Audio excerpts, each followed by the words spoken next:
હું રાજકોટના માનવ સર્જિત હત્યાકાંડ એટલે કે અગ્નિકાંડના પીડિતોને મળવા એક દિવસ માટે રાજકોટ આવ્યો હતો અને મેં જે પ્રમાણે પરિસ્થિતિની ગંભીરતા જોઈ, પીડિત પરિવારોના આંખના આંસુ જોયા, ત્યારથી હું અમદાવાદ કે મારા વિધાનસભામાં મત ગણતરી માટે પણ પાછો નથી ગયો.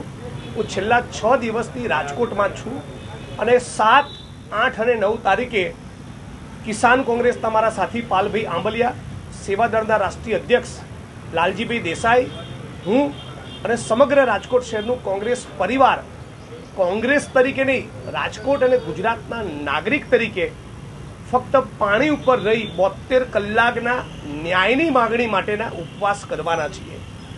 સૌ પ્રથમ પાયાનો સવાલ સમગ્ર રાજકોટ અને ગુજરાતની જનતાએ એ સમજવાનો છે કે જે રાજકોટની જનતાએ માનની વિજયભાઈ રૂપાણીને નેતૃત્વ પ્રદાન કર્યું, ગુજરાતના મુખ્યમંત્રી બનાયા, આ માણસ એટલો સ્વાર્થી બની ચૂક્યો છે. કદાચ ગુજરાત અને દેશના ઇતિહાસનો સૌથી સ્વાર્થી મુખ્યમંત્રી છે, જે પીડિત પરિવારોના આંસુ લૂછવા જવા તૈયાર નથી. એ ગઈકાલે ફરી એકવાર કેવી 25 સીટો ભારતીય જનતા પાર્ટી લાવી, એના જ ઘમંડમાં સવાર હતા.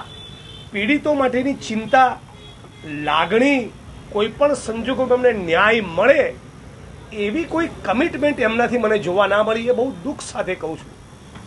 રાજકોટની આ ઘટના 4:30-5 વાગે બની, એના 12 કલાક નથી થયા, FSL વાળા સેમ્પલ લેવા નથી આવ્યા, SITનું ગઠન નથી થયું, આઈઓ કોણ હશે એ નક્કી નથી થયું, અને રાતોરાત એક ષડયંત્રના ભાગરૂપે JCB ફેરવી તમામ પુરાવાઓનો નાશ કરવામાં આવ્યો. સૌથી પહેલા કોના કહેવાથી અને કયા ઈરાદાથી આ પુરાવાનો નાશ કરવા માટે JCB ફેરવવામાં આવી એની તપાસ થવી જોઈએ. મુદ્દા નંબર 2, આ જમીન કોની છે અને એમાં એની શું ભૂમિકા, એની પણ તપાસ થવી જોઈએ. મુદ્દા નંબર 3, SITમાં જે અધિકારી પંચાનિધિ પાણીને લીધા છે, મારી શુદ્ધ જાણકારી અને સમજ મુજબ આ TRB ગેમિંગ ઝોન જ્યારે બન્યો ત્યારે એ પણ મ્યુનિસિપલ કમિશનર હતા, ત્યારે પણ NOC કે રિક્વાયર્ડ પરમિશન નહોતી. તો અમુક સેન્સમાં એમની ભૂમિકાની તપાસ થવી જોઈએ. એમને તપાસ કરનાર અધિકારી બન્યા છે. SITના વડા જ્યારે પણ રાજ્યની અંદર કોઈ આવી મોટી ઘટના બને, એ મોરબી કાંડ હોય, એ પેલી ક્વીન ટ્રેનમાં 22 વર્ષની દીકરીના બળાત્કારની ઘટના હોય કે બીજી કોઈ પણ ઘટના હોય, એક જ માણસ સુભાષ ત્રિવેદીને તપાસ સોંપવાની. હવે સુભાષ ત્રિવેદી પોતે ફરી મીડિયા સમક્ષ કહું છું કે સુરતના મોક ડ્રીલમાં એક પોલીસ ઇન્સ્પેક્ટરના પેટમાં ગોળી ધરબી દીધેલી, એટલે રાજ્ય સરકારની મહેરબાનીના કારણે બચ્યા છે. એમનું IPSનું છોગું, એમનું IPSનું પદ એ ગુજરાતની ભાજપ સરકારની મહેરબાનીના કારણે બચ્યું છે. સરકારના એમની ઉપર આશીર્વાદ છે. તો એ સરકારના કોઈ ઉચ્ચ અધિકારી કે કોર્પોરેટર કે મંત્રીની કઈ રીતે વિકેટ પાડવાના? આ સુભાષ ત્રિવેદી એ મોરબીની તપાસ કરે છે.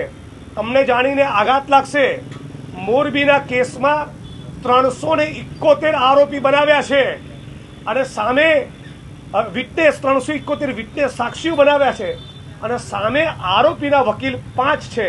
આ આરોપીના 5 વકીલ 371 લોકોનું ક્રોસ એક્ઝામિનેશન કરે એટલે 20 વર્ષ સુધી, હું વકીલ તરીકે કહું છું, 20 વર્ષ સુધી કેસની ટ્રાયલ પૂરી થાય નહીં.